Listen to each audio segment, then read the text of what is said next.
Limited resources and the more revision, मतलब इसका guys hello to everyone, welcome to RL academy online free classes.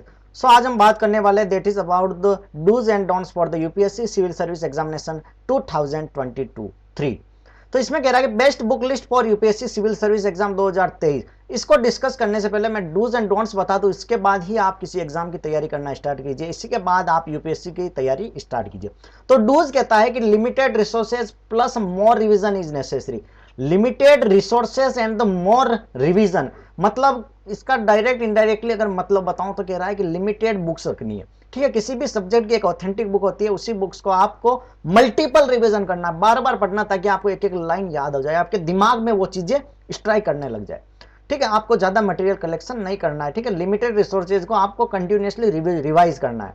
That is very necessary to crack UPSC civil service examination. ये फंडा किसी topper का ही बताया हुआ है, वो मैं यहाँ पर कॉपी करके आपके साथ डिस्कस कर रहा हूँ।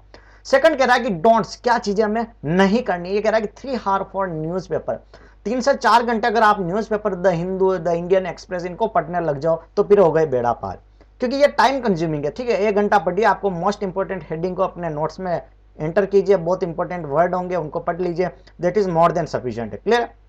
ओके, मल्टीपल बुक्स नहीं रखनी है। क्लियर है, ये मैंने आपको पहले ही डिस्कस कर लिया। कंटिन्यूअस स्टडी, कंटिन्यूटी होनी चाहिए। आप सोचते हो कि 6 महीने पढ़ लिया, 6 महीना मौज मार लूं, तो वो वाला एग्जाम ये नहीं है। ठीक है, इसमें आपको कंटिन्यूअस कंसेप्ट क्लियर करने होंगे, कंटिन्यूअस आपको पढ़ना होगा, श्योर आपका एग्जाम क्रैक होगा।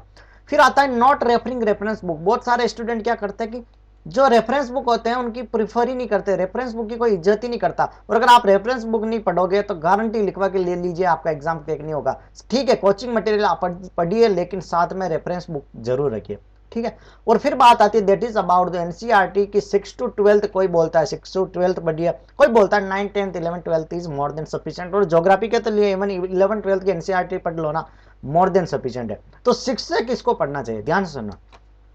अब क्या होता है कि बहुत सारे बंदे होते हैं, उनको 9, 10 की एनसीईआरटी जैसे ही खोली उनको चीजें समझ में आने लग जाती है, उनके लिए इजी हो जाता है, तो उनको 6 to 8 पढ़ने की कोई भी जरूरत नहीं है। लेकिन बहुत सारे स्टूडेंट होंगे जिनको कि बुक खोली 9th की, कुछ समझ में नहीं आ रहा, तो आप फिर 8th पे जाइए, 7th पे, तो आप 6ठी से आपको वो सब्जेक्ट पढ़नी चाहिए, वो बुक स्टार्ट करनी चाहिए। क्योंकि अगर चीजें समझ में नहीं आ रही है तो 6th क्लास से आपको एकदम बेसिक से समझाया जाएगा।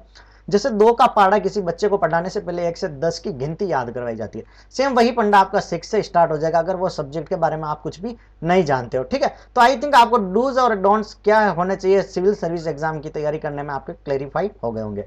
Thank you so much. Channel को लाइक शेयर सब्सक्राइब जरूर करें, और कुछ डाउट हो तो कमेंट बॉक्स में जरूर बताएं। Thank you so much.